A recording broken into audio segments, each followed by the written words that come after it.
What's up, people of YouTube? I'm Karsatowski and welcome to the Karsatowski YouTube channel. So there have been a lot of crazy matches on the PBA Tour throughout the years. And a lot of you, some particular matches probably come right to your head if you watched the PBA Tour before. But none of them is as crazy as this match from this year on the 2023 PBA Tour season, which we'll be covering right now. Okay, so this is the 2023 PBA Cheetah Championship, the first of 3 animal pattern title events at this year's World Series of Bowling. This is AJ Johnson, who's looking for his first PBA Tour title, and against Jacob Butcher, who's looking for his 8th Tour title. I'm actually really surprised that AJ has not won a title yet. I think he's made like 14. Oh, gutter ball in the first shot. Oh, that's actually not that uncommon on a pattern this short. What a way to start for AJ Johnson. Yeah, you have to get it so far to the right of the... You have to get it so close to the gutter because of the short oil. Because the ball will hook way too much if you miss it left. And that's exactly what happened there.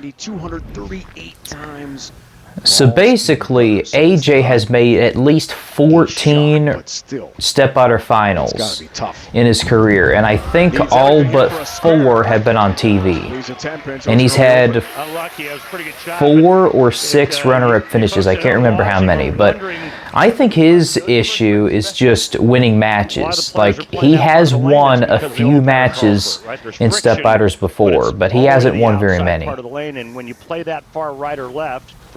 Jacob, on the other hand, has had similar struggles in step-outer finals, but he has had a few where he has won. But where Jacob has really won was from the #1 seed.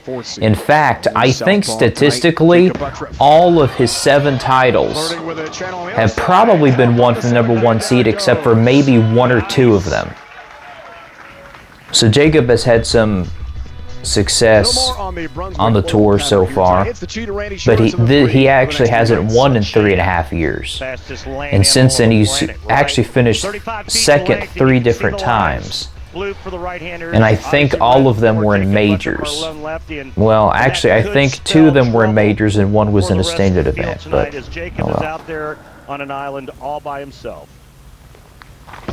yeah, for a lot of left-handers though, shorter patterns are kind of a little bit easier for them because they're able to get it, because they usually play a little bit further to the right anyway. Yeah, it looked like he fouled, guys. Oh, he did foul here. He slides so long. He probably has the longest slide of any bowler on tour, and his foot barely touched the foul line. It looks like that it may just be in front of it, but in reality it was probably at least this much over the foul line, which still isn't very much. All right, so Butcher's got to regroup here, and he just gets 7. Man, that's an open frame after that foul. Foul 7. He could have taken a really good advantage with the double there, but instead it's strike, foul, and 7. So that puts AJ back in this if he can put up a double. What a huge break, because if Jacob doesn't foul, he starts with a double, right? Yeah, that's exactly right. And actually, fouling is really uncommon for a lot of good players. For a lot of good amateurs and a lot of good professionals, you might foul once every couple of years. If you're not somebody whose normal slide is like literally that far from the foul line, you don't foul very much. But what I've noticed with Jacob, like I mentioned before, his slide is so long that it's actually a lot easier for him to do that. Now, I've seen a lot of players come out over the last few years where they're at least this far away from the foul line. I think partially it's because they don't slide too much to begin with, and also they kind of step off. So instead of like going down there and sliding, sometimes they step off. And I do that sometimes, but I'm trying to get to better slide foot. And I haven't fouled. I might have fouled like maybe twice in the last 10 years. I just don't do it very much. But anyway, so that's a gutter ball and a foul to start off with. And AJ's making some pretty good shots. It's just he's having a little bit of trouble on the 10 pin. See, that ball is finishing a little bit to the right of the head pin. It's finishing up in the 9 pin spot. And how I mentioned before the last time I reviewed one of these commentary videos is that you want your bowling ball to finish somewhere right in between the 8 and the 9 pin. And you can tell with that ball, it definitely finished in the 9 pin spot. And he's done that twice already on that lane, so he's probably going to have to make a ball change. At McKendree, first team. Jacob is going for the purple hammer. It's essentially commonplace nowadays to see some kind of left-hander with a lot of power using a purple hammer. And that's because... Purple hammer? You are correct, my friend. Yeah, exactly. And really the reason for that is because with there not being that many left-handers, most of them are pretty much kind of forced to keep their angles a little bit tighter. And a urethane ball, such as the purple hammer, is a really good ball to keep them to do that. Rebound after frame 2. Jacob Butcher, Jesper Svensson, Kevin Williams, Packy Hanrahan, Matt Russo, Matt Sanders a little bit. So a lot of those guys use purple hammers on tour all the time. And I bowl with a pretty good amount of left-handers who do use purple hammers most of the time too. But it's proved to be a good ball, and that's why they use it a lot. And see, that urethane, even though that it's naturally a weaker bowling ball, Jacob is able to get that ball to finish in the pocket correctly. And that one finished in between the 8 and 9 pin spot, which is what you want. So he has made a ball change. He did it again. Wow. 2 gutter balls in the finals. Look at that. Bad shot, too far to the right. Yeah, your angles have to be pretty spot on for getting it that far to the right. He's working on a spare, so he obviously loses 10 pins in count. I don't know what ball that is. Amongst players, EJ Tackett 8, AJ Johnson 4, Joseph Grounded 1. So this will be 6 for AJ Johnson. I'm actually surprised EJ had 8 gutter balls. That's a really good shot right there. Looked a little bit more direct, and he actually got the good hit. First career titles for Sherman, his first singles title came last year at the World Series of Bowling in Wauwatosa.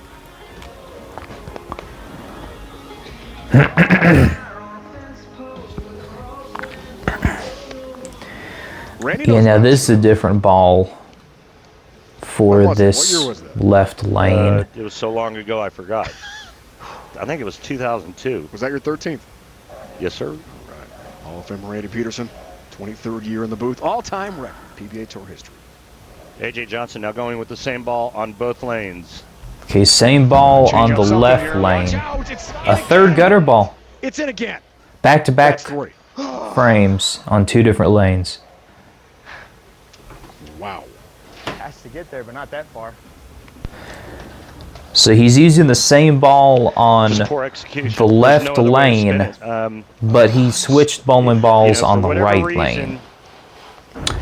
We'll see how this goes. If he can keep it out of the gutter, then I think he's going to hit the pocket every shot and probably carry that 10 pin. And there you go. That's a 3rd time in 5 frames. So again, goes for the spare. And again, if he can not get in the gutter, it probably will strike just about every time. But Jacob right now has a very huge lead going into the 5th frame.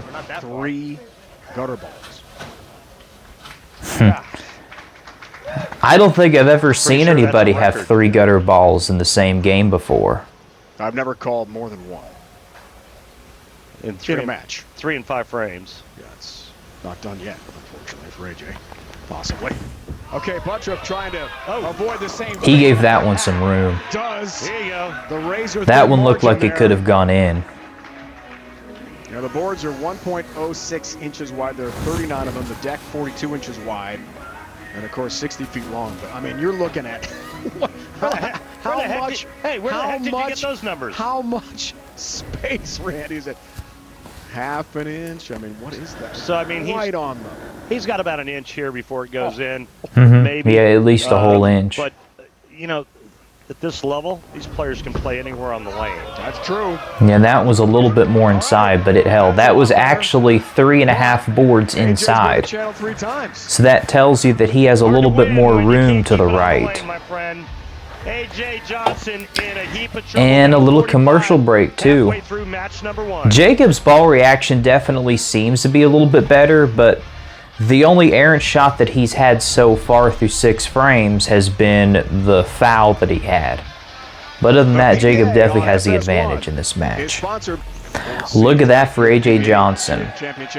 Gutter 9, strike, 9 spare, gutter, spare, gutter, spare. You don't see that too often at this level. 2 gutter balls for AJ. 3 have come in this game. Time is now for Johnson. Again, flirts with. Man, that could have gone there. And to finish high flush. He might want to look at moving a little bit left on the next time on that lane and try to get it more closer to that 1.5 board.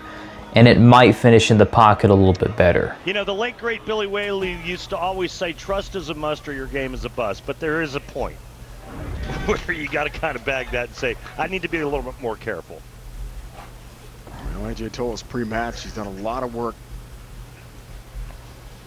with his mental performance coach, Brian Carl in Phoenix, about being more focused. He's going to need all that training at this point to come back. That's a pretty good one. He's going a little bit lighter on that lane. And you know, watch him in the break. He's relaxed. Yeah, that was about half a board to the left, but I still think Jacob has the better ball reaction as a whole, but AJ's definitely rebounding and making some pretty good shots. But he's going to need help from Jacob. First time to watch him on TV.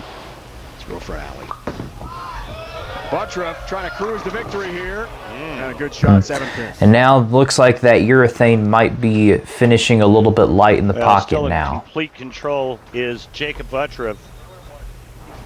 But at this point, 9 spare pretty much works. Pace right now with the open. He can afford at least 2 more of those if AJ still strikes out. Looks down. Wants to avoid a second foul. Looks like he may have stuck. That has the single pin spare conversion. Remember, he fouled there in the second frame, but you know, Jacob, in his unusual style, he actually slides after he lets go of the bowling ball. Watch this. See how that foot keeps going. Yeah, that's pretty unusual for any player to keep sliding after they throw. Usually it's sliding and then release. His 8th frame. Oh, yeah. So they're pretty much already firm to the ground by the time the ball is released out of their hand. A couple weeks back, mentally recharged, and the batteries were on full heading in. So at this point, AJ pretty much needs to strike in the 8th and 9th frames to put pressure on Jacob. And we'll just see what Jacob does when he steps up.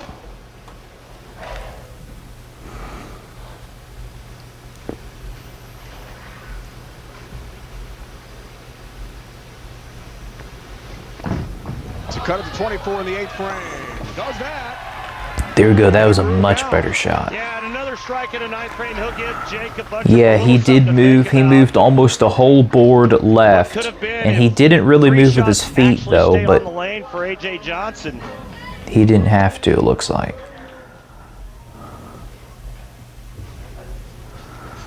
Whew. Man.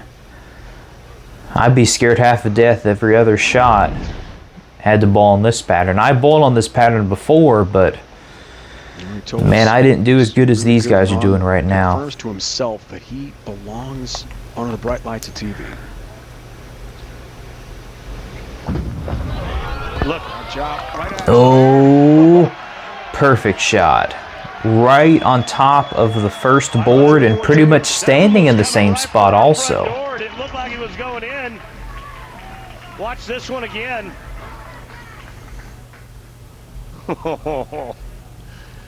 Oh my goodness. on the crossbar. There we go. I gotta be honest with you. I don't need to see another one of those leave the playing field, if you know what I mean. Foundation frame buttress. Okay, now Jacob Go back up by finishes 24. first, so 7-pin. okay, he left another 7-pin, so he Very probably should have made, Pretty good duplication I would shot say right probably there. move Look a at little strike bit to the track left, like on the maybe right a side of your board, screen. or maybe have his target aimed, or maybe throw it a And little bit back-to-back 7 slower. pins on that right lane. When you leave weak or ringing corner looks pins, down. it's not a very Some issues on big the approach here adjustment. tonight. It really is not. And now all of a sudden it's a 4-pin match. So And take another Jacob look at that approach pretty much of needs to get at Jacob least the as first he 2 continues to strikes skid towards and count Kelty to went shut over. out Looks like AJ he stayed behind Johnson. it there. And that's the And second time better that it look looks right like that here. he's stuck on that lane. That's pretty close to fouling. He needs 2 strikes. Yeah, he in the almost did it a 7th second frame. time. Or, excuse me, 2 strikes and 7 in the 10th frame. About Take one another last look at his feet, no foul. 4 inches closer and he would have fouled. AJ Johnson still has a chance. He's looking Yep, down, look at this. And he doesn't strike. no! Wow. Yeah, that's not going to 2-6 work. Split. Game changer. Well, I'm not sure the last time I ever saw this split for a left-hander. And now we're being told it was another foul. Which, He fouled again. which maybe... Well, no, gosh. Huh. If it's a foul, he loses that 8 count. It goes to 183 in the 9th. Here it is, Randy. And another Look foul at it on that again. left lane. Yeah, that was on the same lane, Way too. I've mentioned before that pros and good amateurs fouling is not very common when you really think about it. And it really isn't very common at all. And the fact that he did this twice in one game is... Now, good cover You don't there. see that very But often. AJ Johnson, It's pretty much about as often as if you somebody can believe having it, 3 gutter balls in the, first 5 in the frames same could game. win And we've 1. had both those happen today. So now Jacob can go out for eventful opening match here 203, and AJ pretty Jacob much Buttrick, just 2 needs a mark AJ and good Johnson, count 3 in gutter the 10th balls. frame. What a crazy opening match. I've never seen that in 20 years of broadcasting the PBA. 2 fouls, 3 gutter balls? No way. Same match? Not even on the same show. Yeah, you might get that in one 203. PBA step-outer match on a difficult lane condition over the course of 4 games, but not in the same match, ever. To take on newcomer Joseph Grondin. And now AJ pretty much, if I were AJ right now, I'd pretty much stay in the same spot. That's what I would do.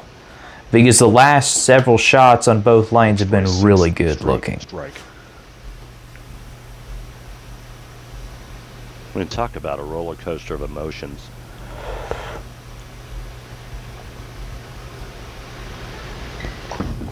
Needs a strike. Gets a strike. Perfect. How about it for AJ Johnson? There we go. Now he just needs 8 pins to win. His family is pumped.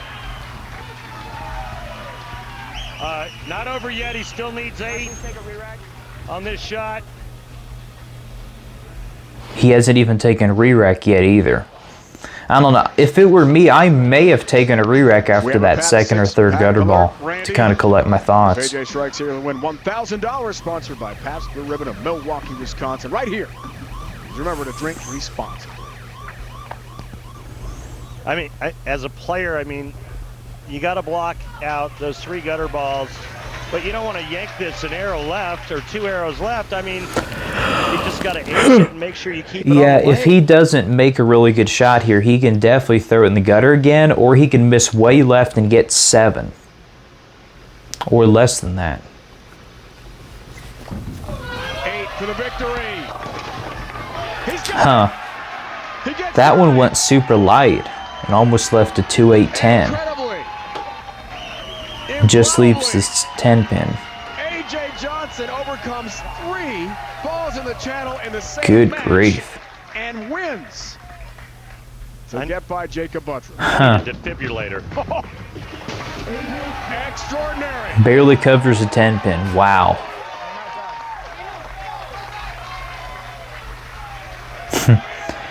Wins by 5 pins with 3 gutter balls in one game against Jacob Butcher's 2 fouls. Former Team USA teammates.